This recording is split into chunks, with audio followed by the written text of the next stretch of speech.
Chapter 1 Elizabeth's Mother Travellers, in ascending the Thames by the steamboat from Rotterdam, on their return from an excursion to the Rhine, have often their attention strongly attracted by what appears to be a splendid palace on the banks of the river at Greenwich. The edifice is not a palace, however, but a hospital, or rather a retreat, where the worn-out, maimed, and crippled veterans of the English navy spend the remnant of their days in comfort and peace, on pensions allowed them by the government in whose service they have spent their strength or lost their limbs. The magnificent buildings of the hospital stand on level land near the river. Behind them there is a beautiful park, which extends over the undulating and rising ground in the rear, and on the summit of one of the eminences there is the famous Greenwich Observatory, on the precision of whose quadrants and micrometers depend those calculations by which the navigation of the world is guided. The most unconcerned and careless spectator is interested in the manner in which the ships which throng the river all the way from Greenwich to London take their time from this observatory before setting sail for distant seas. From the top of a cupola surmounting the edifice, a slender pole ascends, with a black ball upon it, so constructed as to slide up and down for a few feet upon the pole. When the hour of 12 m. approaches, the ball slowly rises to within a few inches of the top, warning the shipmasters in the river to be ready with their chronometers, to observe and note the precise instant of its fall. When a few seconds only remain of the time, the ball ascends the remainder of the distance by a very deliberate motion, and then drops suddenly when the instant arrives. The ships depart on their several destinations, and for months afterward, when thousands of miles away, they depend for their safety in dark and stormy nights, and among dangerous reefs and rocky shores, on the nice approximation to correctness in the note of time which this descending ball had given them. This is Greenwich, as it exists at the present day. At the time when the events occurred which are to be related in this narrative, it was most known on account of a royal palace which was situated there. This palace was the residence of the then Queen Consort of England. The king reigning at that time was Henry VIII. He was an unprincipled and cruel tyrant, and the chief business of his life seemed to be selecting and marrying new queens, making room for each succeeding one by discarding, divorcing, or beheading her predecessor. There were 6 of them in all, and, with one exception, the history of each one is a distinct and separate but dreadful tragedy. As there were so many of them, and they figured as queens each for so short a period, they are commonly designated in history by their personal family names, and even in these names there is a great similarity. There were 3 Catherines, 2 Annes, and a Jane. The only one who lived and died in peace, respected and beloved to the end, was the Jane. Queen Elizabeth, the subject of this narrative, was the daughter of the second wife in this strange succession, and her mother was one of the Annes. Her name in full was Anne Boleyn. She was young and very beautiful, and Henry, to prepare the way for making her his wife, divorced his first queen, or rather declared his marriage with her null and void, because she had been, before he married her, the wife of his brother. Her name was Catherine of Aragon. She was, while connected with him, a faithful, true, and affectionate wife. She was a Catholic. The Catholic rules are very strict in respect to the marriage of relatives, and a special dispensation from the Pope was necessary to authorize marriage in such a case as that of Henry and Catherine. This dispensation had, however, been obtained, and Catherine had, in reliance upon it, consented to become Henry's wife. When, however, she was no longer young and beautiful, and Henry had become enamored of Anne Boleyn, who was so, he discarded Catherine, and espoused the beautiful girl in her stead. He wished the Pope to annul his dispensation, which would, of course, annul the marriage, and because the Pontiff refused, and all the efforts of Henry's government were unavailing to move him, he abandoned the Catholic faith, and established an independent Protestant church in England, whose supreme authority would annul the marriage. Thus, in a great measure, came the Reformation in England. The Catholics reproach us, and, it must be confessed, with some justice, with the ignominiousness of its origin. The course which things thus took created a great deal of delay in the formal annulling of the marriage with Catherine, which Henry was too impatient and imperious to bear. He would not wait for the decree of divorce, but took Anne Boleyn for his wife before his previous connection was made void. He said he was privately married to her. This he had, as he maintained, a right to do, for he considered his first marriage as void, absolutely and of itself, without any decree. When, at length, the decree was finally passed, he brought Anne Boleyn forward as his queen, and introduced her as such to England and to the world by a genuine marriage and a most magnificent coronation. The people of England pitied poor Catherine, but they joined very cordially, notwithstanding, in welcoming the youthful and beautiful lady who was to take her place. All London gave itself up to festivities and rejoicings on the occasion of these nuptials. Immediately after this the young queen retired to her palace in Greenwich, and in 2 or 3 months afterward little Elizabeth was born. Her birthday was the 7th of September, 1533. The mother may have loved the babe, but Henry himself was sadly disappointed that his child was not a son. Notwithstanding her sex, however, she was a personage of great distinction from her very birth, as all the realm looked upon her as heir to the crown. Henry was himself at this time very fond of Anne Boleyn, though his feelings afterward were entirely changed. He determined on giving to the infant a very splendid christening. The usage in the Church of England is to make the christening of a child not merely a solemn religious ceremony, but a great festive occasion of congratulations and rejoicing. The unconscious subject of the ceremony is taken to the church. Certain near and distinguished friends, gentlemen and ladies, appear as godfathers and godmothers, as they are termed, to the child. They, in the ceremony, are considered as presenting the infant for consecration to Christ, and as becoming responsible for its future initiation into the Christian faith. They are hence sometimes called sponsors. These sponsors are supposed to take, from the time of the baptism forward, a strong interest in all that pertains to the welfare of their little charge, and they usually manifest this interest by presents on the day of the christening. These things are all conducted with considerable ceremony and parade in ordinary cases, occurring in private life, and when a princess is to be baptized, all, even the most minute details of the ceremony, assume a great importance, and the whole scene becomes one of great pomp and splendor. The babe, in this case, was conveyed to the church in a grand procession. The mayor and other civic authorities in London came down to Greenwich in barges, tastefully ornamented, to join in the ceremony. The lords and ladies of King Henry's court were also there, in attendance at the palace. When all were assembled, and everything was ready, the procession moved away from the palace to the church with great pomp. The road all the way was carpeted with green rushes, spread upon the ground. Over this road the little infant was borne by one of her godmothers. She was wrapped in a mantle of purple velvet, with a long train appended to it, which was trimmed with ermine, a very costly kind of fur, used in England as a badge of authority. This train was borne by lords and ladies of high rank, who were appointed for the purpose by the king, and who deemed their office a very distinguished honour. Besides these train-bearers there were 4 lords, who walked 2 on each side of the child, and who held over her a magnificent canopy. Other personages of high rank and station followed, bearing various insignia and emblems, such as by the ancient customs of England are employed on these occasions, and all dressed sumptuously in gorgeous robes, and wearing the badges and decorations pertaining to their rank or the offices they held. Vast crowds of spectators lined the way, and gazed upon the scene. On arriving at the church, they found the interior splendidly decorated for the occasion.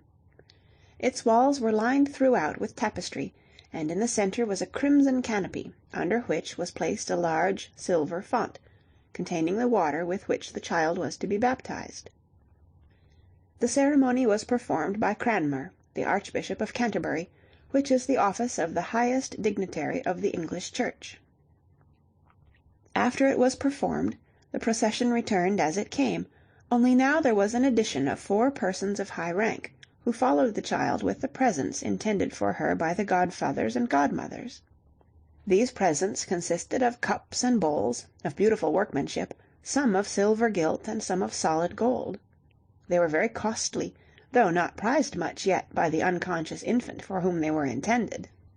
She went and came in the midst of this gay and joyous procession, little imagining into what a restless and unsatisfying life all this pageantry and splendor were ushering her. They named the child Elizabeth, from her grandmother. There have been many queens of that name, but Queen Elizabeth of England became so much more distinguished than any other, that name alone has become her usual designation. Her family name was Tudor. As she was never married, for though her life was one perpetual scene of matrimonial schemes and negotiations, she lived and died a maiden lady. She has been sometimes called the Virgin Queen, and one of the states of this Union, Virginia, receives its name from this designation of Elizabeth. She is also often familiarly called Queen Bess. Making little Elizabeth presents of gold and silver plate, and arranging splendid pageants for her, were not the only plans for her aggrandizement which were formed during the period of her infantile unconsciousness. The king, her father, first had an Act of Parliament passed, solemnly recognizing and confirming her claim as heir to the crown, and the title of Princess of Wales was formally conferred upon her. When these things were done, Henry began to consider how he could best promote his own political schemes by forming an engagement of marriage for her, and, when she was only about 2 years of age, he offered her to the King of France as the future wife of one of his sons, on certain conditions of political service which he wished him to perform. But the King of France would not accede to the terms, and so this plan was abandoned. Elizabeth was, however, notwithstanding this failure, an object of universal interest and attention, as the daughter of a very powerful monarch, and the heir to his crown. Her life opened with very bright and serene prospects of future greatness, but all these prospects were soon apparently cut off by a very heavy cloud which arose to darken her sky. This cloud was the sudden and dreadful fall and ruin of her mother. Queen Anne Boleyn was originally a maid of honor to Queen Catherine, and became acquainted with King Henry and gained his affections while she was acting in that capacity. When she became queen herself, she had, of course, her own maids of honor, and among them was one named Jane Seymour. Jane was a beautiful and accomplished lady, and in the end she supplanted her mistress and queen in Henry's affections, just as Anne herself had supplanted Catherine. The king had removed Catherine to make way for Anne, by annulling his marriage with her on account of their relationship. What way could he contrive now to remove Anne, so as to make way for Jane? He began to entertain, or to pretend to entertain, feelings of jealousy and suspicion that Anne was unfaithful to him. One day, at a sort of tournament in the park of the royal palace at Greenwich, when a great crowd of gaily dressed ladies and gentlemen were assembled to witness the spectacle, the queen dropped her handkerchief. A gentleman whom the king had suspected of being one of her favorites picked it up. He did not immediately restore it to her. There was, besides, something in the air and manner of the gentleman, and in the attendant circumstances of the case, which the king's mind seized upon as evidence of criminal gallantry between the parties. He was, or at least pretended to be, in a great rage. He left the field immediately and went to London. The tournament was broken up in confusion. The queen was seized by the king's orders, conveyed to her palace in Greenwich, and shut up in her chamber with a lady who had always been her rival and enemy to guard her. She was in great consternation and sorrow, but she declared most solemnly that she was innocent of any crime, and had always been true and faithful to the king. The next day she was taken from her palace at Greenwich up the river, probably in a barge well guarded by armed men, to the Tower of London. The Tower is an ancient and very extensive castle, consisting of a great number of buildings enclosed within a high wall. It is in the lower part of London, on the bank of the Thames, with a flight of stairs leading down to the river from a great postern gate. The unhappy queen was landed at these stairs and conveyed into the castle, and shut up in a gloomy apartment, with walls of stone and windows barricaded with strong bars of iron. There were 4 or 5 gentlemen, attendants upon the queen in her palace at Greenwich, whom the king suspected, or pretended to suspect, of being her accomplices in crime, that were arrested at the same time with her and closely confined. When the poor queen was introduced into her dungeon she fell on her knees, and in an agony of terror and despair she implored God to help her in this hour of her extremity, and most solemnly called him to witness that she was innocent of the crime imputed to her charge. Seeking thus a refuge in God calmed and composed her in some small degree, but when again thoughts of the imperious and implacable temper of her husband came over her, of the impetuousness of his passions, of the certainty that he wished her removed out of the way in order that room might be made for her rival, and then, when her distracted mind turned to the forlorn and helpless condition of her little daughter Elizabeth, now scarcely 3 years old, her fortitude and self-possession forsook her entirely. She sank half insane upon her bed, in long and uncontrollable paroxysms of sobs and tears, alternating with still more uncontrollable and frightful bursts of hysterical laughter. The king sent a commission to take her examination. At the same time he urged her, by the persons whom he sent, to confess her guilt, promising her that if she did so her life should be spared. She, however, protested her innocence with the utmost firmness and constancy.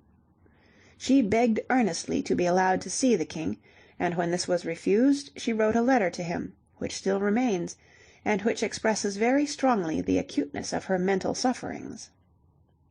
In this letter she said that she was so distressed and bewildered by the king's displeasure and her imprisonment, that she hardly knew what to think or to say. She assured him that she had always been faithful and true to him, and begged that he would not cast an indelible stain upon her own fair name, and that of her innocent and helpless child, by such unjust and groundless imputations. She begged him to let her have a fair trial by impartial persons, who would weigh the evidence against her in a just and equitable manner. She was sure that by this course her innocence would be established, and he himself and all mankind would see that she had been most unjustly accused. But if, on the other hand, she added, the king had determined on her destruction, in order to remove an obstacle in the way of his possession of a new object of love, she prayed that God would forgive him and all her enemies for so great a sin, and not call him to account for it at the last day. She urged him, at all events, to spare the lives of the 4 gentlemen who had been accused, as she assured him they were wholly innocent of the crime laid to their charge, begging him, if he had ever loved the name of Anne Boleyn, to grant this her last request. She signed her letter his "most loyal and ever faithful wife," and dated it from her doleful prison in the Tower. The 4 gentlemen were promised that their lives should be spared if they would confess their guilt. One of them did, accordingly, admit his guilt, and the others persisted to the end in firmly denying it. They who think Anne Boleyn was innocent suppose that the one who confessed did it as the most likely mode of averting destruction, as men have often been known, under the influence of fear, to confess crimes of which it was afterward proved they could not have been guilty. If this was his motive, it was of no avail. The 4 persons accused, after a very informal trial, in which nothing was really proved against them, were condemned, apparently to please the king, and were executed together. 3 days after this the queen herself was brought to trial before the peers. The number of peers of the realm in England at this time was 53. Only 26 were present at the trial. The king is charged with making such arrangements as to prevent the attendance of those who would be unwilling to pass sentence of condemnation. At any rate, those who did attend professed to be satisfied of the guilt of the accused, and they sentenced her to be burned, or to be beheaded, at the pleasure of the king. He decided that she should be beheaded. The execution was to take place in a little green area within the Tower. The platform was erected here, and the block placed upon it, the whole being covered with a black cloth, as usual on such occasions.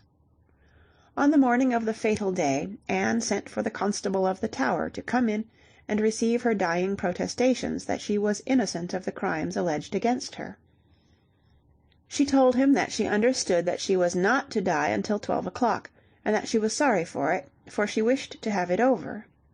The constable told her the pain would be very slight and momentary. "Yes," she rejoined, "I am told that a very skilful executioner is provided, and my neck is very slender." At the appointed hour she was led out into the courtyard where the execution was to take place. There were about 20 persons present, all officers of state or of the city of London. The bodily suffering attendant upon the execution was very soon over, for the slender neck was severed at a single blow, and probably all sensibility to pain immediately ceased. Still the lips and the eyes were observed to move and quiver for a few seconds after the separation of the head from the body. It was a relief, however, to the spectators, when this strange and unnatural prolongation of the mysterious functions of life came to an end. No coffin had been provided. They found, however, an old wooden chest, made to contain arrows, lying in one of the apartments of the Tower, which they used instead. They first laid the decapitated trunk within it, and then adjusted the dissevered head to its place, as if vainly attempting to repair the irretrievable injury they had done. They hurried the body, thus enshrined, to its burial in a chapel, which was also within the Tower, doing all with such dispatch that the whole was finished before the clock struck 12, and the next day the unfeeling monster who was the author of this dreadful deed was publicly married to his new favourite, Jane Seymour. The King had not merely procured Anne's personal condemnation, he had also obtained a decree annulling his marriage with her, on the ground of her having been, as he attempted to prove, previously affianced to another man. This was obviously a mere pretence. The object was to cut off Elizabeth's rights to inherit the crown, by making his marriage with her mother void. Thus was the little princess left motherless and friendless when only 3 years old. End of chapter 1.